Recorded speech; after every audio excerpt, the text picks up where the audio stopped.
সকল অঞ্চলের সাধারণ মানুষজন এখন এক কোমর পানির নিচে বসবাস করছে।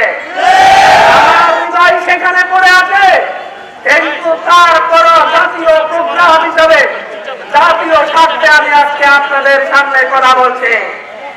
আমরা এই নোয়াখালী অঞ্চলে একটি শান্তিপূর্ণ রাজনৈতিক পরিবেশ চাই।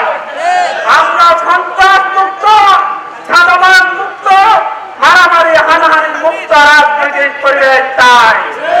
আমরা এই বৃহত্তর নোয়াখালী অঞ্চলে যে সকল প্রবীণ রাজনীতিবিদ রয়েছেন তাদের সকলকে শ্রদ্ধা করি এবং আমরা মনে করি তারা আগামীতে এই নোয়াখালীকে রাজনৈতিক প্রতিহিংসা মুক্ত, সন্ত্রাস মুক্ত, হানাহানি মুক্ত, চাঁদাবাজ মুক্ত, হত্যাকারী মুক্ত নোয়াখালী গড়ে তোলার ক্ষেত্রে আমাদের পাশে এসে দাঁড়াবে।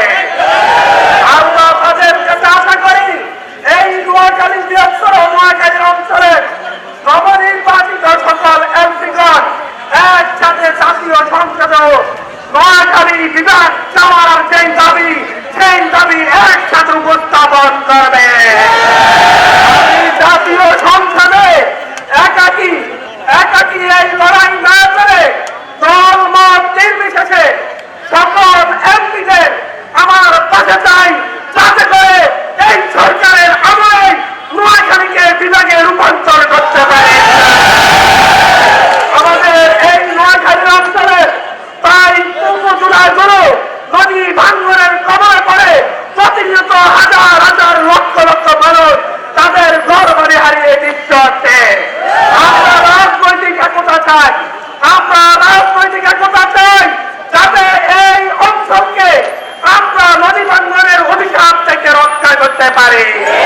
আমরা নোয়াখালী অঞ্চলকে যেভাবে নোয়াখালী শহর সহ প্রত্যেকটা অঞ্চল বর্ষাকালে রাস্তাঘাট প্লাবিত হয়, সেটা থেকে মুক্ত করার জন্য আমরা একসাথে লড়াই করতে চাই। আমি আজকে এখানে কোন রাজনৈতিক বক্তব্য দিব না। আমি বলবো এই নোয়াখালীতে একতা দরকার। আমি বলবো আমরা সবাই বেশিরভাগ বিরোধী আন্দোলনে লড়াই করেছি, একসাথে একে অপরের পাশে দাঁড়িয়েছি। এই কয়েকটি শহরে বিএনপি বলেন, ছাত্রদল বলেন, যুবদল বলেন, এনসিপি বলেন, ছাত্রশক্তি বলেন, তৎকালীন জামাত ইসলামী বলেন, শিবির বলেন, সবাই একসাথে জীবন বাজি রেখে একজন আরেকজনের পাশে দাঁড়িয়েছিল। আমরা সকলকে নিয়ে নতুন ভাবে আমাদের যে সংস্কারের দাবি, আমরা চাই দলমত নির্বিশেষে সকল জনতাকে নিয়ে আমরা আমাদের সংস্কারের দাবি বাস্তবায়ন করতে চাই। দাবি নয়, এই দাবি যারা ১৪ বছর ধরে নির্যাতিত অত্যাচারিত হয়েছে সেই সকল ব্যক্তি আমাদের নেতা কর্মীদেরও দাবি। যদি কেন্দ্রীয় নেতৃত্ব বুঝতে না চাই তাহলে